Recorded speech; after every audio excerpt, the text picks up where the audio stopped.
Yo, it's about time you come record this. I'm coming over here, keep it sharp like a swordfish. You can't afford this. This is for the Forbes.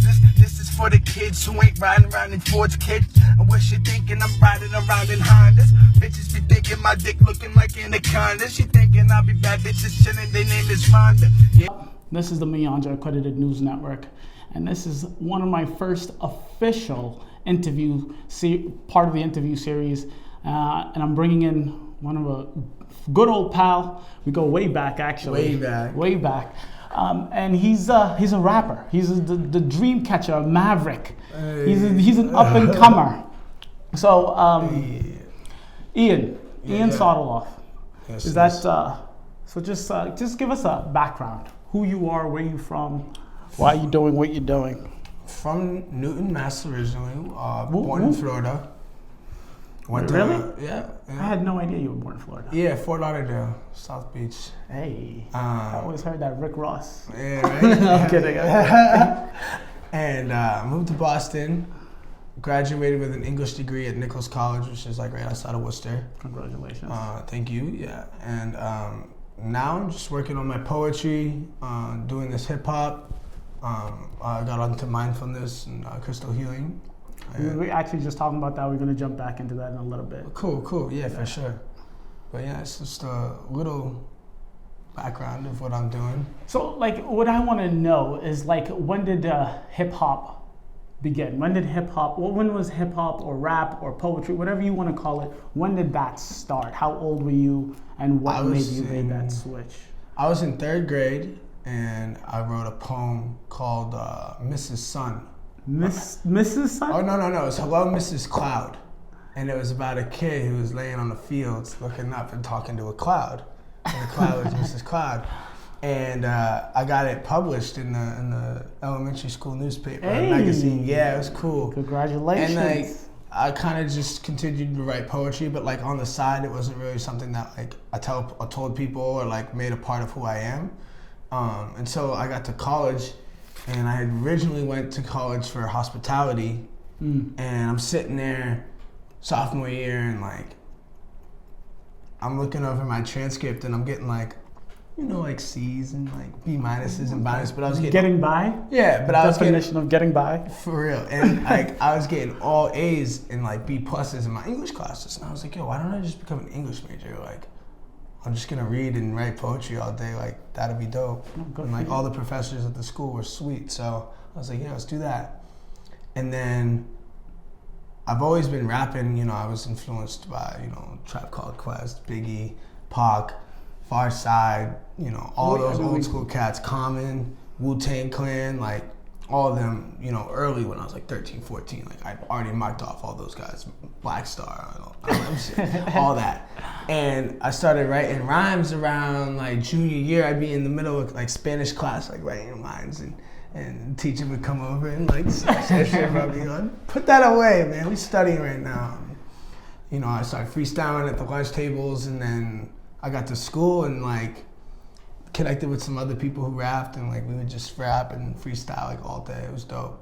Yeah, so like we went to the same high school, and it's a big high school, like 2,500 people. Exactly. Yeah, so we actually had Mr. Goddard's hip hop class. Yo, yes, dude, that class influenced me so much. I actually went back and read poetry in that class. No, you didn't. Yeah, like 2 years ago. Hey. Yeah, he brought me in for like 2 blocks, and I just sat back and chilled and like played my music and like read a couple poems. Yeah, Mr. Goddard. It was dope. Goddard's a legend for that. Oh, shout out Mr. Goddard. Yeah, so we had that class, but what I was saying is, it's such a big school. I knew you were into hip hop, but I thought you were into hip hop. Like I thought you like the culture, because you had that hip hop style. Like you dressed like you were like the Fresh Prince. Like you looked like hip hop, right? But I didn't know you were ever like a rapper. Yeah, I was trying to understand the culture before I could, go into it and see if I could do it myself, because the way I saw it was that, like, if I'm gonna rap, like my goofy ass, like I'm gonna rap, and I'm gonna drop bars, and I'm gonna make sure that when people finally do get around to listening to it, they're gonna listen to it and be like, hey, this is you, no way, this is too good. And I'm gonna be playing some of his tunes throughout the interview, so. Dope, yeah. Yes. And then I kind of just spiraled and spiraled and spiraled, and I started networking and meeting new people and reaching out to new people, and you know, everybody I showed my music to was like, "Yo, this is so dope!" Yes. And like, and so I never really had a chance to. I didn't have a reason to stop, because it was like the way I put it Never was like stop. if I put my music out and people just shit on it and hate it, like, all right, word, I'm not a rapper. Exactly. I'm gonna stop. Exactly. So, But, like, you won't know until you know. Yeah, and then I kind of just dropped this song, and like everybody was fucking with it. It was dope. I was Wait, like, which one word. is it? Because I was gonna actually tell you. So when I asked him to have the interview, I went and I listened to as many songs as I could find of you. Yeah. So I went through your SoundCloud, and there's only like 3 or 4 on your SoundCloud. Yeah, there's a couple. There's Okay. only a couple. Yeah. All right. Oh, so that's what we have so far. Yeah, Just yeah. making sure. But the one I liked, I don't know what it's called, but it's like the hook, the chorus is like, why would I listen to it? Yeah, Live Free. That's my new song, the reggae song. Yes. Yeah. Wanna live free. My mind's elevated, sedated, and highly educated, especially when I'm medicated and meditating and anticipating my fate with hopes to escape those who hate. Love yourself and only have great days. So now I do all my fate stays, reviving the elements with intelligence. Every other rapper is irrelevant, so while I speak with elegance, so what you're hearing now is constellations in your presence. I live free. Yeah. Yeah, man. That's my latest song that I dropped. And that's been all over the internet too. It's gotten on a couple blogs in the Midwest. Like it was on This Is 50. Yeah. You know, it's got like 45,000 views on it right now. Which 45. It's That's light nice. work. It's light work. I want to see those 100Ks, but you know, mils, but we'll get there. Well, good. I mean, yeah, because that's legit. That was by far my favorite. But there was another song. There's another. Remember Me? I don't remember It's like a boom bap, mellow type song. There was another rapper in it. Oh, Sun's Out, Guns Out? Yes! Yeah. That's the one, yes. That was like the That was cliche fire. recorded in the college dorm Oh my room goodness, I closet loved with the mic hanging out from the closet and shit. We was just like, yo, let's record it, one take. I'm like, one take, did it. I know, because And that one it felt sounds like so the most raw. Yeah. It was like unmixed and unmastered, like on this little shitty USB mic that like my homie bought for I like love $80, that. I dude. love Like, that. No, yeah. it was like when I listened to that, I was like, okay, we're going. That's. Yeah, dude, yeah. And was it really one take though? Yeah, like 1 or 2. Okay. Like 1 or 2. Like we didn't spend like a week on that song. We was there for like a couple hours. We're like, yeah, this is cool. Like I'm good. Just grab me with this one. Where? Let's go. So where are you right now? Where are you? Your situation. So like, are you recording? Do you have like I got a studio song. time? Do you like what's the situation? I'm cooling it now, cause like the way I see like my music is like I want really people to digest my music and like listen to it and absorb it and like appreciate it and like fiend for more. Like, yo, Ian, drop something, please. Like, I can't. Like, I need something new, and it's like, all right, cool, I'll drop it. But like, I'm working on a song with Kyle Bent right now. And Kyle Bent is another mass rapper who's like the man. Like, Yeah. he just got off a tour with Token, Joyner Lucas, and Hobson. Okay. So Yeah, I know. and, So like- I'm just gonna be honest. The only one I know on that list is Hobson. Yeah. But well, Token and Joyner Lucas are also mass rappers, and Oh, they're really? like huge. Yeah, they're like huge. Like millions of views on their videos. Like respect from big names. You know, like Token has Mark Wahlberg on his side. Holy Like, shit. yeah, man. Holy like, shit. yeah, like dropped his album for free. And they landed up at the number 3 hip hop charts. Like, yeah, shout out to Token. Go check him out. He's a problem. I'll be putting all this information in the description box below. But tell me the process. First, I want to know the process of you writing rap. How does it come to you, like that process? And then after that, I also want to know the process of like the game. Like when you drop a song, is it like, am I putting it on YouTube, on SoundCloud, and I'm like Yeah. basically selling shit up the trunk, but in the 21st century. Yeah. Okay. The process of me writing raps is funny. I have like 100 poems in my phone, and so that I've just written free writing. That I'll share like poetry readings or whatever, or like. Do you go to those?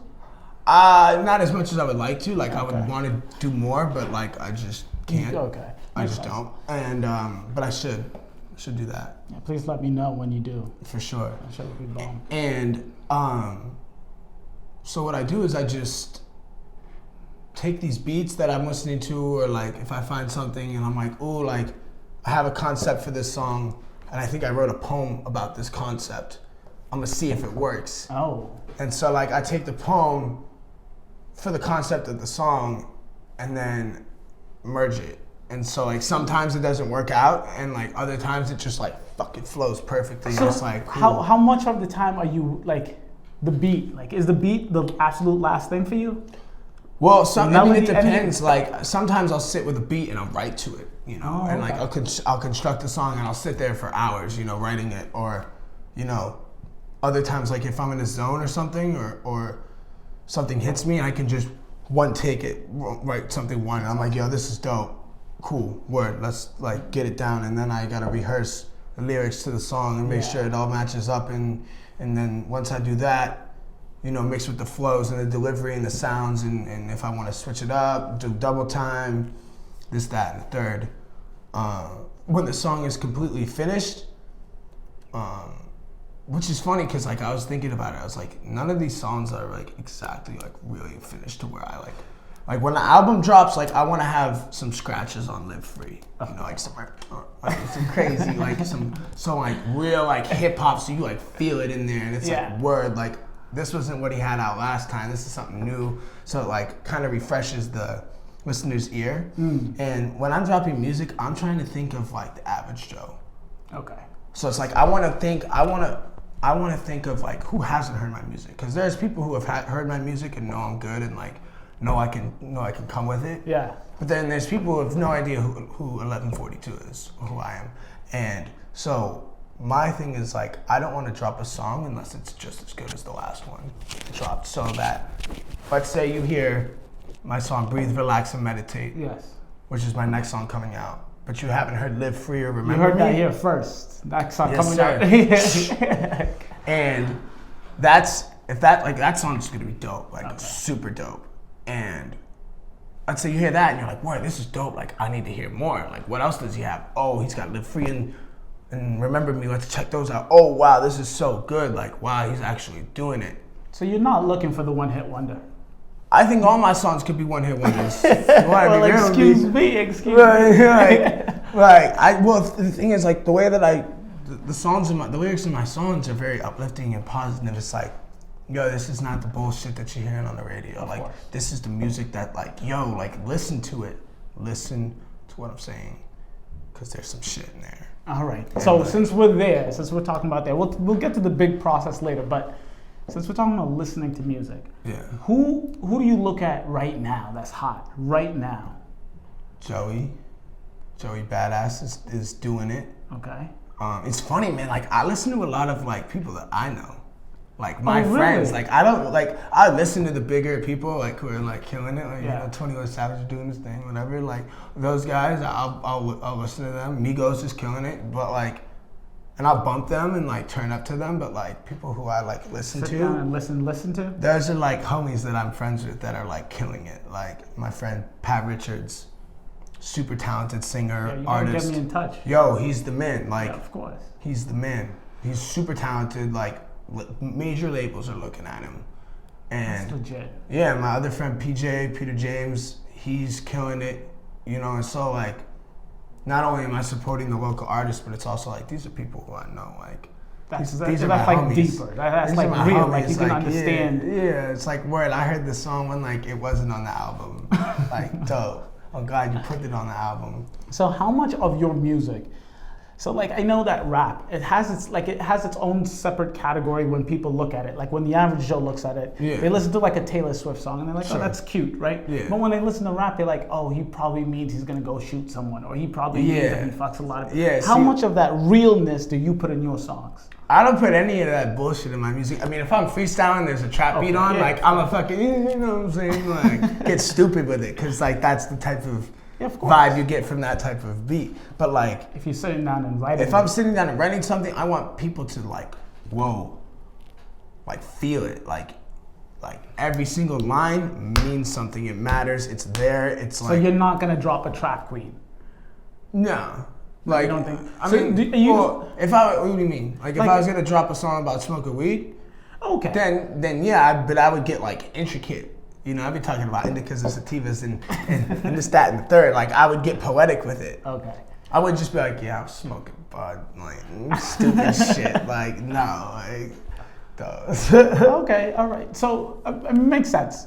Yeah, I've kind of like come to the realization that like my lyrics are very poetic and very like deep, and so you're gonna need to re-listen to it a couple times to like really catch stuff. And like that's the cool thing about my music is that like the more that you're listening to it, the more you're gonna pick up on certain lines that you were like missed before. Yes. So you're listening to it, and I'm like, you know, promote music you'll actually purchase.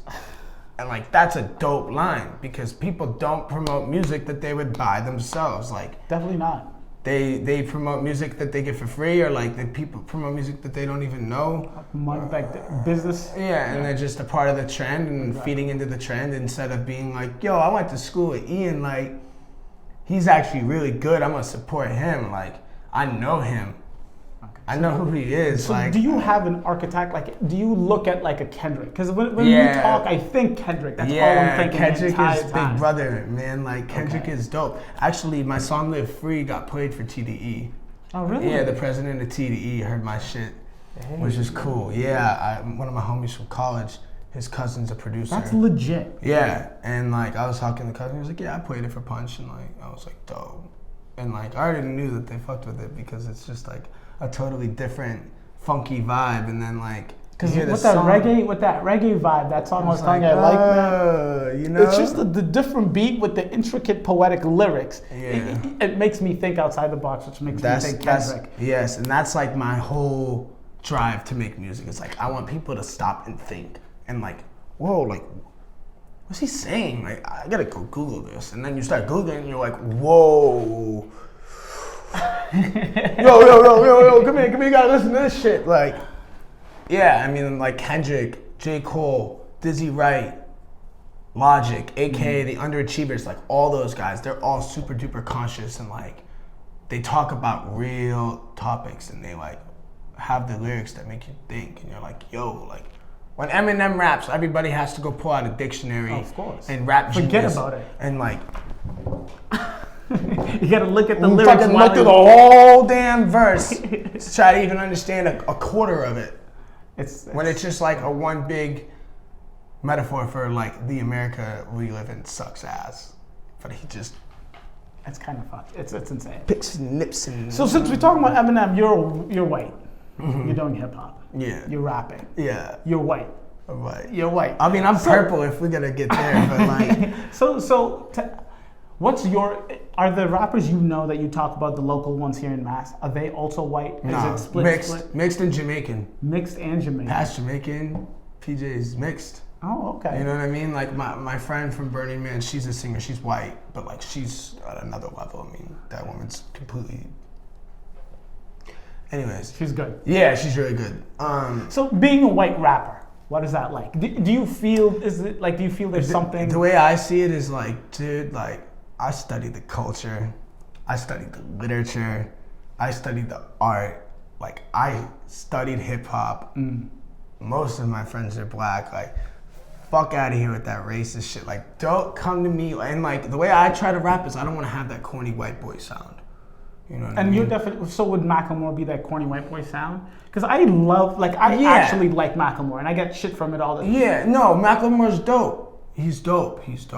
And he's got the fan base to where he can say whatever he wants and make an impact, and like that's what's cool about Macklemore. Like when he came out with that like, song, G-Eazy, he's like, oh yeah, you know what I'm saying? That like whiny white boy voice, and it's like Mike Stud, stupid like corny white music, and it's just like, god damn it, like I'm not a pretty white frat boy, like I'm not making that sound, like I'm making music, like I need people to listen to me, and like I'm actually making music. I'm not bullshitting, talking about bullshit. Like, that's the way I have to look at it. It's like, dude, like if I'm gonna rap, especially because I'm white. Yeah. And like apparently it's 2017 and racism is still a fucking thing. Yeah. But that's for another day. Exactly. Like I have to make sure that like when people look at me, they're like, I already know that their presumption is like, this dude sucks. Like I'm gonna listen to another corny ass fucking white SoundCloud rapper over some stupid trap beat, and it's gonna suck. And then it's like, oh word, this is dope. This is dope as fuck. Like, yo, I really like this. This is really, really good music. Like, thank you for making this. And I'm like, thank you. Well, there you go. You know, I mean, like, so you believe that you're very good. Yeah. Right? Yeah. And you think like you're gonna make it. Like Yeah, this no. is your career, this is your life, this is your dream. Only the universe knows that for sure. But like, I have to keep. I'm just trying to do the best that I can do With in each what you moment want? with what I have right now. I mean, like, I don't have a $50,000 budget. Like some of these rappers, like to make it, you have to have a budget, like guap, for promotion, shows, merch, this, that, and the third. You know what I mean? That all costs money. And like that's what I didn't really get. Like the more I started to study the industry, I was like, yeah, you need a budget for this. Like, you need to have money. Because like I told you, we were gonna get back on that process of getting big, you know, Yeah. making it, breaking it. And like, what I've been doing is just like networking, and having people hear my music. Because that's the most important thing. Because that's the, and like, the I'm not gonna confidence, drop the base. an album or a mixtape or a demo tape, because like, there's still songs out there that are like Remember Me and Live Free that like people haven't heard yet. Yeah. And people need to hear. And it's like when the album comes, like it's gonna be sick. And I'm gonna, you know, it's gonna be dope. I'm gonna have like, you know, well-known artists on there, some spoken word poetry as the interludes and skits. So you have this shit knocked out. Yeah, man, like it's all in here. I just like don't have the funds and like the budgeting to like, you know, one of the guys from the Underachievers hit me up. He was like, yeah, I'll work with you $2,000 for a verse. And I was like, damn, like, I don't have to. Wait, shut the hell, wait, that's how it works? Yeah. He said $2,000 for a verse on one song? Yeah. Yeah, man, these Wait, rappers are seriously? making money, bro. Like, yo, Metro Boomin, bro, if you wanted a beat from him and you weren't like one of the homies, like, dude, that's like a $5,000, $6,000 beat because it's Metro. You know what I mean? Joey Badass, $20,000 a verse. Wait, Drake, God damn it. Drake, like 150,000. Like, you know what I mean? Like, because like, dude, it's Drake. You have Drake on a song with you, you're gonna be a fucking superstar because Drake's got the biggest fan base in the world. Anything Drake touches turns to gold. And so it really does. Do you get mad when people say Drake's the best rapper? No, I agree with them. Oh, thank God. Well, I think I'm super nervous because I like. Nah, Drake's the man. Drake is a genius, dude. Drake dropped an R&B album and sold a million copies in a week. You hear that, Mumbury? You hear that? Drake's the beast. So he's the man. Like, he's you can't hate on Drake. Like, he fucked J-Lo. Like, he's the man. That's goals. Fuck, He almost wiped up. Meek Mill? Jesus. Yeah, man. Like, he embarrassed Meek Mill. Like, don't fuck with Drake, man. Drake is a genius, dude. He's the man. Like, guy can rap, sing. He's got both demographics. The thing that makes Drake so good is that he's got the girls that can listen to him. Of course. And the girls are like, ah! And then you got the homies who are smoking blunts, drinking, sipping, bumping his shit. And then when they're both in the car together, it's like perfect. You just go they from could song both to song. Exactly. And Drake is so consistent throughout his career that like you could play Take Care and then you could play Views. Exactly. And you could be like super happy the entire way through. Like I'm saying, like Drake, Kendrick, like. Oh, Kendrick. I mean, Kendrick's in a league of his own though. Kendrick's like talking about Buddhism and meditation, and you know, on that song, No More Parties in LA, when he's saying, and it has still good though, make him say Nam Myoho Renge Kyo. That's a Buddhist chant. Oh yeah. Like I've heard that. Yeah. And I was like, me and my homie looked at each other. We were like, we played it. What did he just say? Because we were chanting Nam Myoho Renge Kyo at the time, like in our own practices. Oh yeah. And we're like, wait a minute. He just chanted in a hip hop song. What the fuck? Like, yo, that's crazy. Like, he knows. Like, he's meditating. Like, that's crazy. Like, Kendrick's in a whole other level. I mean, I really do hope that Kendrick and J. Cole drop that. That's what I'm saying. Like, J. Cole is. I really hope so. I really hope so. I'm like one of those people like going on the internet blogs like every day, like, yo, is it here? Like, fuck, I gotta wait another day. Damn, like. No, but they're fire. So tell me, so this meditation thing, what's it all about? Why meditation? do you do it? Meditation is a very simple process. It's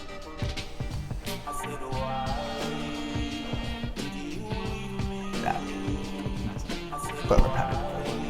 And when you When you could do it for 5 minutes when you wake up or when you go to bed, or you could do it for 10 minutes, when you wake up in the middle of the day and at night, or you can do, 10 minutes once a week.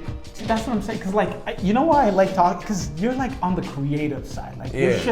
You're big picture creative. I'm a nurse. That's what, my day job, I'm a nurse. Yeah. I'm so type A, I need every minute to be effective. Yeah. So I downloaded apps to meditate. I can't, Cool. I can't even, I don't, when I'm meditating, I feel like I'm wasting time because I should get. Nah, you're making time for yourself, and that's the best thing. It's you want to be productive, you meditating for 10 minutes. Dude, there's 24 hours in the day. Yeah. That's a lot of fucking time. There's 60 minutes in each hour. Yeah. 60 times 24 is a lot of minutes. You gotta tell me you don't have 10 to sit there like this? I'm loud. You see me, I'm loud, I'm out there, but and I'm ADD as a motherfucker.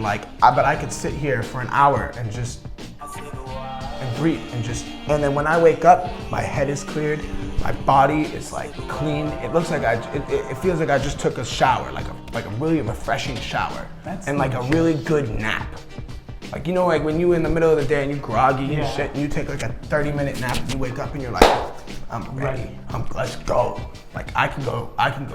So when because for me, so the thing is, I did it for 3 weeks and then I dropped off. That's just honesty. But the first week and a half it's impossible to do, and then it got better. I was able to do it. Anything, dude. You can't walk into a hospital and go fucking do brain surgery, man. You gotta start off with the tummy aches and shit. You know what I mean? And but the more that you're doing it, meditation is anything, and the thing that people get it twisted with is that it's so simple that people just are mind boggled by it.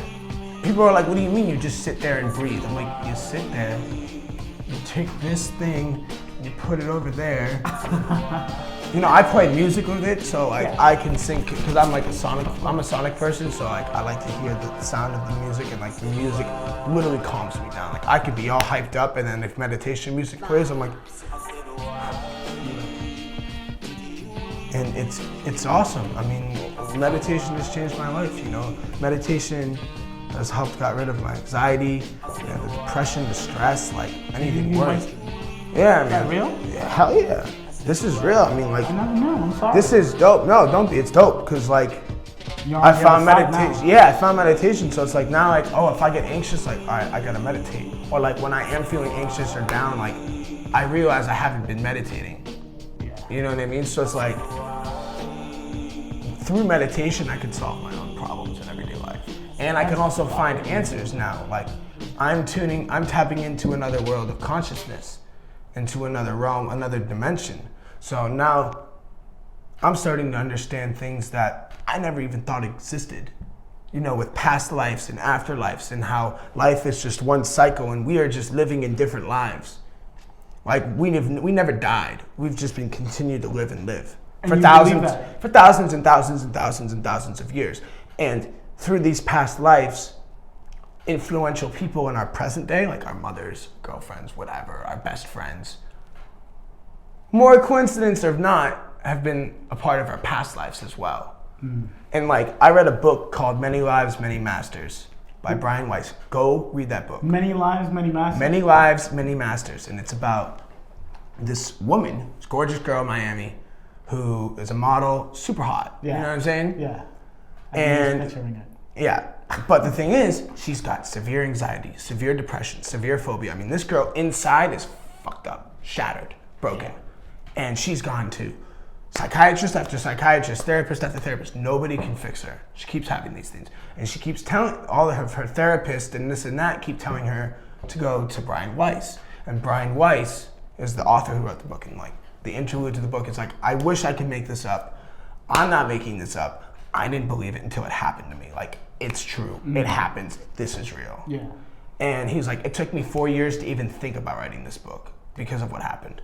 And what happens is he meets Catherine, the woman, and he tries all these traditional techniques of trying to get rid of her anxiety or her phobias, and nothing works. And he's like, he's heard about past life hypnosis, which is like a form of hypnosis that taps into your past life regressions. And maybe something that happened in a past life is the reason behind why you're so anxious now or you're scared now. Yeah. So he's like, that doesn't work. Whatever. I mean, I'll try it. You're out of options. He's out of options. So he tries it, and he's completely mind blown by it. This woman keeps having past life regressions of when she was a slave master's like housewife or housemaid, and she got beat. She got like whooped and hung. And then another past life, she was a young girl in polio who died from polio. And then she was a man who got whipped or something. And then like she all of these past lives, and these are from like 20,000 years ago. 10,000, 5,000, 400 years ago. Like, way back. But everything she was doing, every past life she had, there was a specific person or like part of that past life that was all intertwining and adding up to her present day situation. And so through these, causing all of those, which is causing all these severe phobias and anxieties and this and that. And then she would tap into this another level of consciousness, and she would have these past life regressions, and she would start speaking through the spirits. And like, she would just drop like wisdom, straight wisdom. Like that was it. Like, you read it and I was like, whoa, I have to read that again. Whoa, holy shit. And like, she would only reach this level of consciousness through the masters, when the masters would come through her and speak for her. And so this taught me, it was like, whoa, like everyone I've ever met, and I'm like going through like all these people who I've met who have had some type of influence in my life, like there's a good chance that I met them in a past life. And I was talking to all my professors who like influenced me to write, like my poetry professor. I was like, yo, you were definitely a mom of mine in a past life. And she was like, absolutely, like 100%. And yeah, like it's crazy shit. And it's like, it's funny because it's like, I always try to play devil's advocate with this type of thing. Yeah, and I was about to. Yeah, you always have to, because there's gonna be people out there like, okay, Ian, sure, dude, like stop taking all the acid in the world and come back to reality. And then it's like, you read these books and then you start having these experiences for yourself. Yeah. Or like hearing about it or seeing other people have them, and then it's like, whoa, like this is like true. Like this happens. Like and the coolest thing is about it is anybody can do it. Yeah, so like everyone can do it. My biggest question, my biggest, devil's advocate pushing back would be the population is continuing, it's like growing. We're 7 billion and growing. Yeah. Right? So it's not like. But there's a lot of people meditating now. There's a huge growth of consciousness and mindfulness. I mean, dude, drive down Newton and there's 10 yoga shops. Oh, of course. No, but what I'm saying is they were less people before us. So are some of us like brand new? Like are we just starting out? And some of us are reincarnated. So is this like you know what I mean? Like you think so? Like we started with people... Lucy, that one girl in the savannah. Yeah. Right? Her kids, one of her kids was not a person before, right? So like you saying, so there's actual people being born every day, but then on top of that, there's also people being reincarnated. And like I was actually with a person yesterday, and he was talking deep shit. He was talking about how like he is a reincarnation of his grandmother, his great aunt, like all these people who died. And he's like, yeah, I'm them. And like it's crazy, man. Like when you're reading about this and you're hearing about it, it's like, whoa, holy shit. But then it's like, you start applying it to your life. Dude, I mean, like I said, if you meditate for 5 minutes a day for a month, and then look back on how you felt before you started meditating to where you're at now, you'll see a difference. Like, and that's 5 minutes. Yeah. That's 5 minutes. Like, you can meditate while you're taking a shit. or like while you're getting into the car. I think I found my meditation spot. For real, like yeah, like no, I mean, or in the shower. Yeah. Like I meditate in the shower sometimes because that's when It's you're like the greatest feeling. that's when you're the most grounded because you're rooted, you're there, the water's on you, your peacefulness, like you're in your own stuff. Like practice taking deep breaths. Next time you take a shower, dude, just sit there and like people who like smoke pot and don't meditate. I'm like, dude, it's an imaginary bong rip. Yeah. Hold it in, you know what I'm saying? And let it out. We'll practice that a little bit. You know what I mean? Like, and you get doing this and you get into this rhythm of breath and your whole body just opens up and becomes totally relaxed. And then you hop out of the shower and you're like, whoa, I'm ready to go. You love this shit. Yo, this is me, man. Like, this is what I do. Like, Ian, I'm like impressed and proud. Like, this is legit. Man, because like, dude, like, at North, man, like, I was misunderstood, you know? A lot of people misunderstood me and like didn't want to give me the time of day to sit down and like get to know me.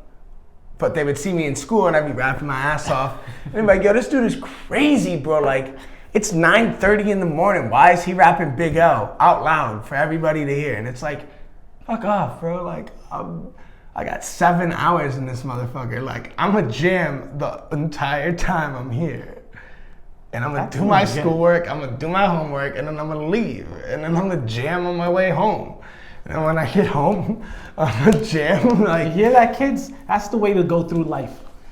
Yeah. It's legit. Yeah, but it's beautiful now because I've got people who I went to North with, like, whoa, man, cool. And I'm like, thank you, brother. Because, like, you know, I've forgiven a lot of people. And, like, now when I reach back out, it's like, dude, like, I'm not that Ian from 2009.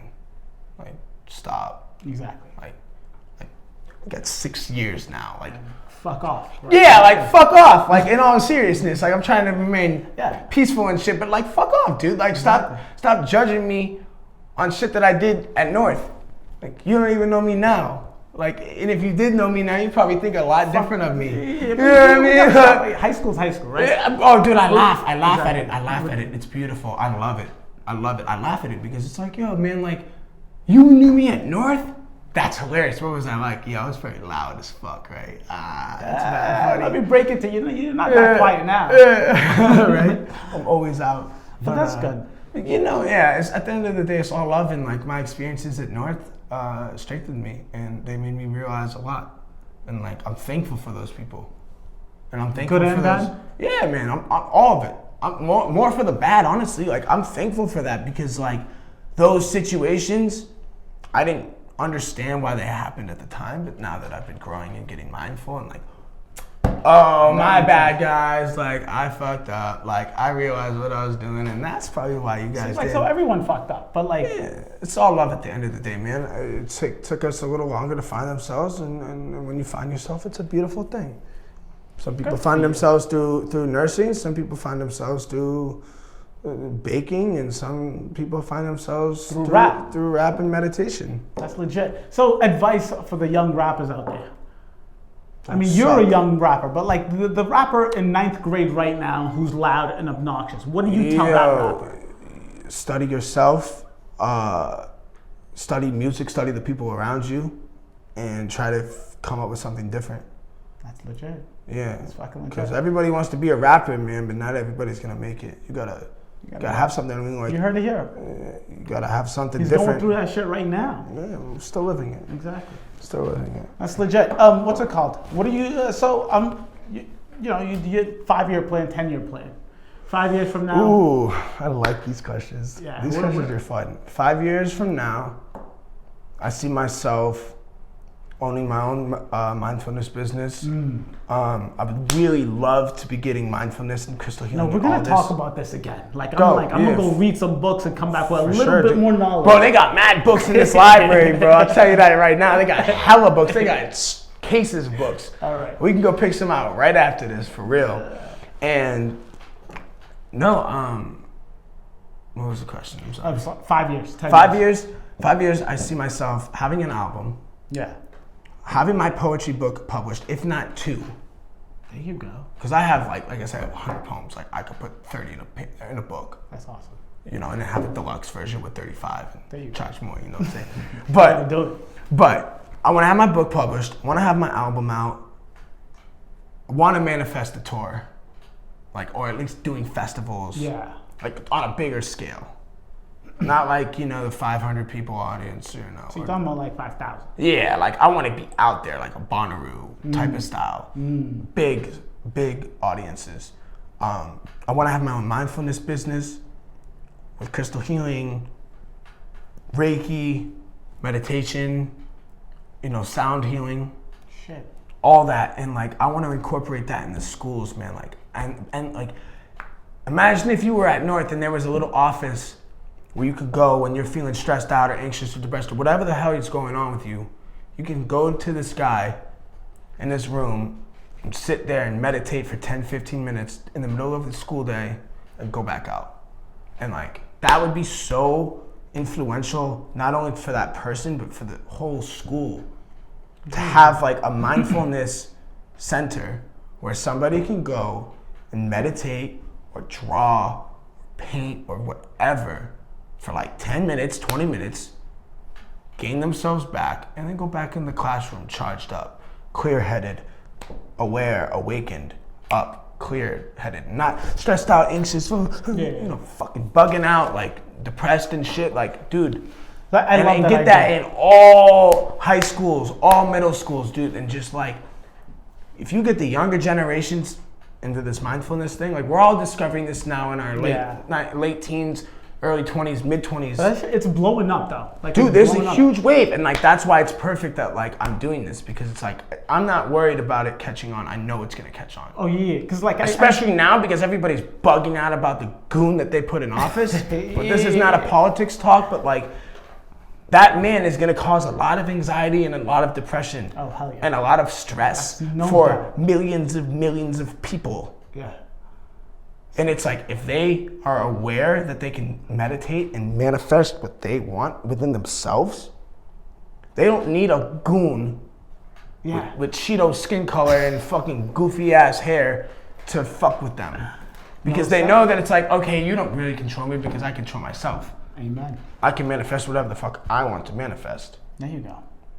So yeah. Ian, shit's been a fucking pleasure.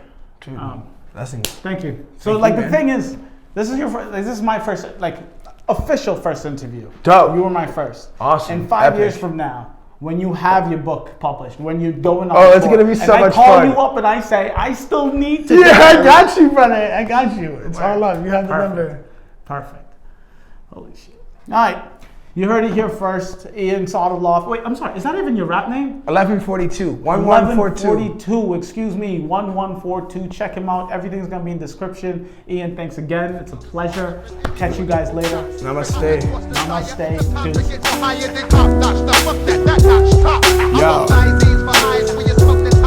Yo, remember when no one would listen to me? Now they remember my visions through imagery. Keep within the symmetry as I thrive off of energy. I dive into Hennessy and Sensi trees. Cause the three of us connect like centipedes and live for centuries. Recreating memories and presents coming early on December 23. And season changing colors faster than November leaves. And I never had A's and B's. Always passed with C's and D's. And I did it with ease. Never giving enough. Went through nothing for these G's just to stay H.I. JK, L's going round rapping like Eminem. Old peace, man, I'm lifted to another dimension where you're at.